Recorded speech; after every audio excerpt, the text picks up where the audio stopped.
sidam kaba baxuuli summanis kaba sasaganii sooraganii lophaa ko iyyummoo soo iyyaayuwa hinqeme lakkoken harammehe lamosa amatte ichillu wanne ibetesabanne eddehe yommane agazzehe harammehe kambati hadiyyi kakmaceessa koken iyyanta kotte yommane manatti takkana kota kabadi sanette yommoki kaba mahlandish kaba biri sette agissa mine ismine nette yommoki isem kaisam bata itamatan biri semina agissoki manali yommo saudinnet iyyummo so harammehe xissatette wadan kuk wadan noris mattoqa firo isa ihokok wadan sumins mamata gana tommo ont barqata xigi wane dunamko xigi hokok man kaisiyate mo ommo gin ebalundem wa ayame wa harama kabal man jotissa kinu willage hin chomisin isukoki wa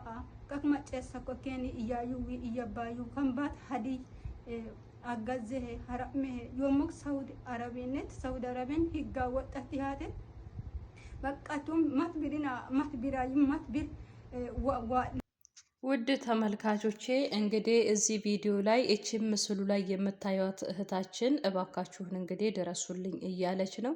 በሳውዲ አረቢያ ነው የምትገኘው። የደቡብ ተወላጅ ትመስለኛለች። ቋንቋንም በደንብ ለመረዳትና አንዳንድ ልጆቹ ለማስተርጎም እንደሞከርኩት እባካችሁን ሁላችሁም እቺ ልጅ የምታቋት ሼር አድርጋችሁ በተለይ ትልልቅ ቲክቶከር ባለበት አድርሱላት እና ከነበረችበት ችግር እንድትወጣ አድርጓት። በተለይ ሳውዲ አረቢያ ላይ ደግሞ አሁን ላይ እጅግ በጣም በደልና ግፍ እየደረሰባቸው ያሉት በደላሎቻቸው የሚመጡ እህት ወንድሞቼ ነው። እባካችሁን ሁላችሁንም የበኩላችሁን ተወጡ። እቺ እህታችን እንግዲህ በደላላ ምክንያት እንደዚህ እንደሆነች እያወራች ነው ያለችው። ብዙ ጊዜ ከሀገር ቤት ይመጣሉ። ከመጡ በኋላ ግን እስከ 400,000 እያስከፈሉ ይክፈሉ። ግን መጡ በነፃ ነው የመጡት። ከዛ ሰርቶ መክፈል አለባቸው በሚል አምናለሁ። ነገር ግን ምን ልላችሁ ፈልጌ ነው፣ ቢያንስ የሰው ልጅ ከሀገር ሲሰደድ ብዙ ችግርና ቀዳዳ ትቶ ነው የሚመጣው። ቢያንስ 500 ብር ቢያንስ 3 ወርና 4 ወር ከሰጧችሁ በኋላ እንደው የተወሰነ ለአንድ ወሩ ለምን አትለቁላቸውም? ለልጆቻቸው እንደው ወተት እንኳን መግዣ እንዲልኩ ብትፈቅዱ ምን አለ። ይሄ 1 አመት 2 አመት ዝም ብላ እስከ 1 አመት በተለይ አሁን ላይ እንግዲህ 400,000 ብር ማለት ስንት ሪያል እንደሆነ አስባችሁ ማወቅ ትችላላችሁ።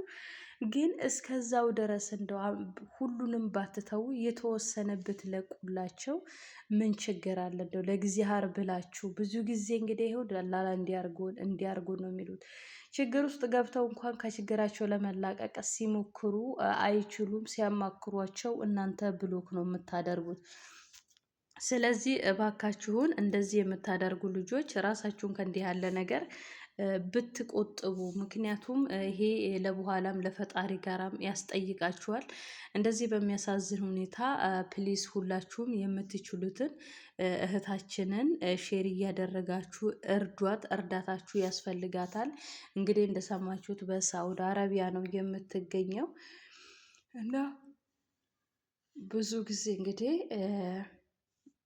ከሀገር ቤት ይመጣሉ። እኔ ስቲል ስልክ እንኳን ከልክለዋት ልክ እንደ ባርነት ስሪ የሰራችውን ቶሎ ወደዛ ትልካለች። ስልክ እንኳን ከሻፍ ነው የሚሰጡት እነሱ ደውሎ ሊያገኟት በሚችሉ ብቻና ለምን ይሄን ያህል መጨካከን እንደበዛ አላቅም።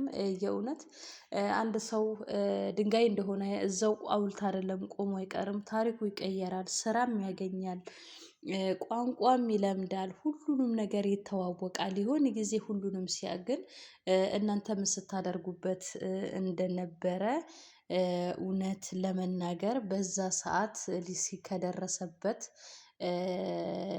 እናንተን ምን ያህል እንደሚያዝንባችሁ ነው ማወቅ ያለባችሁ። የሰው ልጅ ያውቃል ነገ ሁሉን ነገር ቋንቋውንም ምኑንም። ስለዚህ በተቻላችሁ መጠን ለእህታችን እባካችሁን ድምጽ ሁኗት። ለሁሉም ሼር አድርጉ። ኮኬቲዮብን ሰብስክራይብ እና ሼር እያደረጋችሁ አብራችሁን ቆዩ። ስለዚህ ሁሉንም ኖቲፊኬሽን እንዲደርሳችሁ ደግሞ የደውል ምልክቷን ተጫኑ። ስለነበረን ቆይታ ሁሉ ከልብ አመሰግናለሁ። እግዚአብሔር ይስጥልን።